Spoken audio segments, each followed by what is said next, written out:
నమస్తే సార్. ట్రంప్‌కి కొన్ని దేశాలను చూస్తే ఎందుకంత ఆగ్రహం వ్యక్తమవుతుంది? అంటే ఇప్పుడు కొన్ని దేశాలు భారత్, రష్యా ఇలాంటి దేశాలు వాళ్ళ దేశ కరెన్సీని ఎక్కువగా వినియోగిస్తూ డాలర్‌ని పక్కన పెడుతున్నారు అనే గుర్రుతోనే, ఆ కడుపుమంటతోనే ట్రంప్ వ్యవహార శైలి మారింది అనుకోవచ్చా? దానికి అనుగుణంగానే ఇంకా రెచ్చగొట్టే విధంగా మోదీ చేస్తున్నారు. అందుకోసమే ట్రంప్‌కి, మోదీకి అస్సలు పడట్లేదు అనుకోవచ్చా సార్? ఖచ్చితంగా. నేను చెప్పింది 2 కారణాలు. ఒకటేమో మోదీ, అమెరికాను పక్కన పెడదాం. మొత్తం ప్రపంచ పరిణామాలు చూస్తే వెనిజులా మీద దాడి నుంచి మొదలుకొని 2 బాగా ప్రభావితం. ఒకటేమో డాలరు రేటు క్షీణించడం, డాలర్‌ను మిగతా వాళ్ళందరూ అంగీకరించకపోవడం, స్థానిక కరెన్సీ వాడుకోవడం. రెండోది చమురు యుద్ధం కూడా అంటున్నారు. చమురుకు డాలర్‌కు బాగా సంబంధం ఉంటది. మీరు వెనిజులాను గాని, పశ్చిమాసియా దేశాల్లో ఈ అశాంతికి గాని అమెరికా పెద్ద పాత్ర వ్యవహరిస్తూ, ప్రపంచ పోలీసు వ్యవహరిస్తూ ఒకటి డాలరే రారాజు. డాలర్‌ను గనుక మీరు నష్టపరిస్తే మిమ్మల్ని నష్టపరుస్తానని బహిరంగంగానే అమెరికా అధ్యక్షుడు ట్రంప్ అన్నారు. కనుక మన మోడీతో సహా మీరన్న బ్రిక్స్ దేశాలు కూడా ఇవాళ డాలర్‌ను వ్యతిరేకిస్తూ డాలర్ ప్రత్యామ్నాయ మార్గాలు వెతుకుతున్నాయి. ఇప్పుడు మామూలుగా మహిళలు మీలాంటి వాళ్ళు గృహిణులు కూడా ఇవాళ ఒక తులం బంగారం కొనలేని పరిస్థితి ఎందుకొచ్చింది అంటే దానికి కారణం ఏంటంటే ఇవాళ డాలర్ రిజర్వ్‌ల కంటే బంగారం, వెండి రిజర్వ్‌లు ఎక్కువ పెట్టుకుంటున్నాయి ప్రభుత్వాలు. దానివల్ల కూడా మొత్తం ప్రపంచవ్యాప్తంగా బంగారం, వెండి రేట్లు పెరిగినాయి. నేను డాలర్ దగ్గరికి వస్తాం. అసలు అమెరికా డాలర్ అంటే ఇవాళ ఒక పెద్ద ఐకాన్‌గా ఉండేది మొన్నటిదాకా. ఇప్పుడు మెల్లమెల్ల క్షీణిస్తుంది. డాలర్లతోనే మొత్తం లావాదేవీలన్నీ, చమురు లావాదేవీలన్నీ కూడా 172% అమెరికా డాలర్ల ద్వారా జరిగాయి. మెల్లమెల్లగా అది 50%కు దిగజారింది అంటున్నారు. దానికి మొదలు కారణం చెప్తాను. అమెరికా డాలర్ యొక్క అంతర్జాతీయ ప్రాబల్యాన్ని సవాలు చేస్తూ ఇటీవల పరిణామాలు ఎట్లా జరుగుతున్నాయంటే డాలరైజేషన్ అంటారు. డాలరైజేషన్ అనే మాట వస్తుంది ఈ మధ్యన. ఈ ప్రయత్నాలు జరుగుతున్నాయి. దేని మీద అంటే డీడాలరైజేషన్ వల్ల స్థానిక కరెన్సీ వాడుకునే ప్రయత్నం చేస్తాం. ఉదాహరణకు మనకు బ్రిక్స్ దేశాలు. బ్రిక్స్ అంటే బ్రెజిల్, రష్యా, ఇండియా, చైనా, అట్లాగే సౌత్ ఆఫ్రికా. ఈ 5కు ఇంకో 13 దేశాలు ఉన్నాయి ఇందులో. ఇవన్నీ కూడా మొన్న ఒప్పందం బ్రిక్స్ సమావేశంలో ఏమనుకున్నారంటే మన దేశ కరెన్సీని మనం వాడుకుందాం. నేను ఒక వస్తువు అమ్మను. చైనా మనకు దిగుమతి చేసింది. మన రూపాయలలో అక్కడి వేన్లలో మనం మార్చుకుందాం. ఎందుకు డాలర్‌ను మార్చుకోవాలి? బయట వాడిది ఎందుకు? మూడో వాడిది ఎందుకు? అనే మాట వచ్చినప్పుడు దీన్ని వ్యతిరేకిస్తూ అమెరికా అధ్యక్షుడు ట్రంప్ చాలా ముందు జాగ్రత్తగా ఇప్పుడు కాదు 2017 నుంచి 21 ఉన్నప్పుడు ఇప్పుడు కూడా గతంలో యూరోస్ ఉండే కదా మన యూరోపియన్ దేశాలని కానీ యూరో కరెన్సీ పెట్టినాయి కదా. యూరో కరెన్సీని మొత్తం నాశనం చేసి ట్రంప్ లాంటి వాడు అమెరికా అధ్యక్షుడు ఎవడుంటే వాడు చేసిండు. ఇప్పుడు ఏమంటున్నాడంటే యూరో కరెన్సీని మేము నాశనం చేసినాం కదా, అన్ని దేశాల మధ్యన కరెన్సీ ఒకటి పెట్టుకుంటే, యూరోపియన్ దేశాలను పెట్టుకుంటే దాన్నే నాశనం చేస్తే మీరు కనుక బ్రిక్స్ సదస్సులో ఈ ప్రతిపాదన చేసిండ్రు, మిమ్మల్ని నాశనం చేసేదాకా విడమని అమెరికా అధ్యక్షుడు ప్రతినబూనిండి. ఇదే ట్రంప్ అంటున్నాడు. అందుకని ఏమైతుందంటే రష్యా ఉక్రెయిన్ యుద్ధం తర్వాత కూడా రష్యా యొక్క డాలర్ నిల్వలను అమెరికా స్తంభింపజేసింది. అది పెద్ద కారణం. ఇప్పుడు రష్యా లాంటి దేశం ఎందుకు మారిందంటే రష్యా డాలర్లను వేరే దేశాల్లో ఉంటే ఈ రష్యా ఉక్రెయిన్ యుద్ధం వల్ల యుద్ధం ఆపుతలేరని చెప్పి ఆ డాలర్ల నిల్వలను అమెరికా స్తంభింపజేసింది. ఇతర దేశాలను కూడా కలవరపరిచింది. డాలర్ ను అమెరికా ఒక ఆయుధంగా ఇప్పటిదాకా వాడుతుంది. అంటే వెపనైజేషన్ గా వాడుతుంది. అనేక దేశాలు డాలర్ పై ఆధారపడితే మనం నష్టపోతాం. ఇప్పుడు రష్యా లాంటి పెద్ద దేశానికి నష్టమైంది కదా.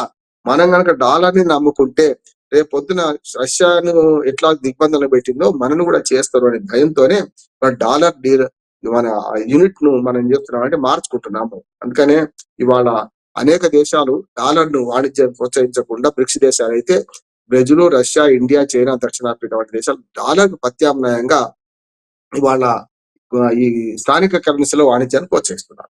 ఇంకోటి స్థానిక కరెన్సీలు అంటే చమురు వంటి వస్తువులు వ్యాపారంలో భారత్, చైనా వంటి దేశాలు డాలర్ ను కాదని స్థానిక కరెన్సీలు ఎంత చెల్లించుకుంటున్నారంటే మొన్నటి దాకా 55% చెల్లించేవారట. మిగతాది స్థానిక కరెన్సీ. ఇప్పుడు పోయింది 50% వచ్చింది. 50% మాత్రమే పాటిస్తున్నాం. ఇంకా తగ్గుతుంది. ఇంకా ఏంటంటే ఈ బంగారం నిల్వలు కూడా పెంచుకుంటున్నాం. డాలర్ కాదు మనకు శాశ్వతమైన మనీ.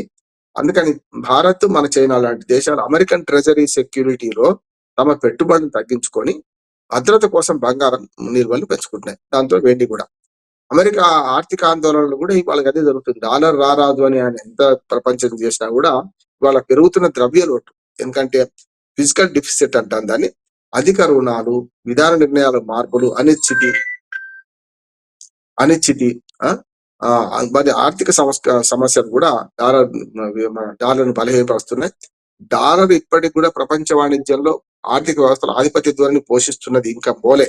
కానీ దాని స్థానంలో సవాళ్లు పెరుగుతున్న క్రమంలో ప్రపంచ ఆర్థిక వ్యవస్థ బహుళ ధ్రువ ప్రపంచంగా పెరుగుతుంది కనుక మల్టీ వరల్డ్ అంటుంది కనుక ఈ మారే క్రమంలో మరి ఇట్లాంటి పరిణామాలు వస్తున్నాయి. దీన్ని మనం గమనించకపోతే ఏమవుద్దంటే ఈ పెద్ద ఎత్తున నష్టం జరిగే అవకాశం ఉంటుంది అమెరికాకి అంటున్నాడు. ఇంకో మాట చెప్పాలి, ఇవాళ డాలర్ రారాదంటున్న విరవిగుతున్న అమెరికాకు చెక్ పెట్టడానికి నేను బ్రిక్స్ దేశాలు కాదు, యూరోపియన్ దేశాలు ప్రయత్నం చేసినాయి, బ్రిక్స్ దేశాలు ప్రయత్నం చేస్తున్నాయి. ఇంకా ఈ థర్డ్ వరల్డ్ కంట్రీస్ అన్ని చేస్తే ఇంకా నష్టం అవుతుంది. అమెరికా అధ్యక్షుడు మారకపోతే, ఎట్లాంటి పద్ధతి మార్చుకోకపోతే మనం ఖచ్చితంగా సవాల్ విసురుతున్నాం. మన భారతదేశం డాలర్ రారాజు కాదు, డాలర్ దించేస్తాం, డాలర్ అనే రాజును దించేస్తామని పతనం పూయడం తప్పక చైనా, ఇండియా, రష్యా, బ్రెజిల్ అట్లాగే కొన్ని యూరోపియన్ దేశాల మనతో కలిసి డాలర్ విలువ మొత్తం పోతుంది. అప్పుడు కానీ వాళ్ళకు ఆ బుద్ధి రాదు. ఆ ప్రయత్నం జరుగుతుంది కనుక ట్రంప్ కు భయపడ్డప్పుడు ఒక రకంగా చెప్పాలంటే డాలర్ భయపడ్డారు, ట్రంప్ కు భయపడ్డారు కాదు. ఇప్పుడు ట్రంప్ కు భయం లేదు, డాలర్ కి అంత భయం లేదు. మన నెలలో మనం వేసుకుంటాం. మారక విలువ ఇప్పుడు ఇవాళ కొత్తది కాదన్న, గతంలో బార్టర్ పద్ధతి ఉండేది. బార్టర్ పద్ధతి అంటే వస్తు మార్పిడి ఉండేది. ఇప్పుడు మనం అరేబియన్ కంట్రీస్, అరేబియన్ నైట్స్ మనం కథలు చదువుకుంటాం కదా, సింధుబాద్ సాహసయాత్రలు చదువుకుంటాం కదా.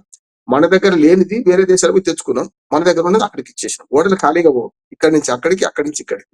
ఉదాహరణకు మనకు సంక్రాంతి పండుగ తరఫున ఇక్కడి నుంచి ఆంధ్రప్రదేశ్ తీసుకుపోతున్నాం, మళ్ళీ తీసుకొస్తున్నాం కదా మనుషుల్ని. అట్లానే ఈ బార్టర్ పద్ధతిలో వస్తు మార్పిడి ఉండేది. లవంగాలు ఇటువంటి స్పైసెస్ పండే దేశాలకు వెళ్ళి మన ఆహార ధాన్యాలు అక్కడ ఇచ్చేసి వాళ్ళ నుంచి అవి తీసుకునేవాళ్ళం. అందుకని ఇది కూడా అంతే. ఇవాళ డాలర్ అనేది రేటు కాదు, డాలర్ అనేది శాశ్వత పరిష్కారం కాదని చెప్పి బంగారము, వెండి నోట్లు పెంచుకుంటున్నాం. అట్లానే మన స్థానిక అంశాలు మాట్లాడడం వల్ల ఇంకొక 5 ఏళ్లలో పెద్ద మార్పు వస్తుంది. డాలరు విలువ 25% కంటే దాటద్ది. డాలర్ ను మార్చుకునే రేటు కూడా మారుతుంది. 90 రూపాయలకి ఎదిగింది కదా, మన రూపాయి వాడికి 90 ఎందుకు ఇవ్వాలి మనం? మన వాడి డాలర్ ఒకదానికి మనమే రూపాయలు ఇచ్చుకుందాం. మన రూపాయంతో చైనా రూపాయి అంతే అనుకుందాం. అప్పుడు ఆటోమేటిక్ గా పెద్ద సమస్య ఉండదు, అనవసరంగా ముద్రించడం ఉండదు కదా. అందుకని ఇది ఆర్థిక సమస్య. దీన్ని డిమోరలైజ్ చేయాలంటే, అమెరికాను డిమోరల్ కావాలంటే డాలర్ ను మనం ఎంత వీలైతే అంత వాడకపోతే మంచిదని నా ఉద్దేశం. Okay, right sir, thank you so much.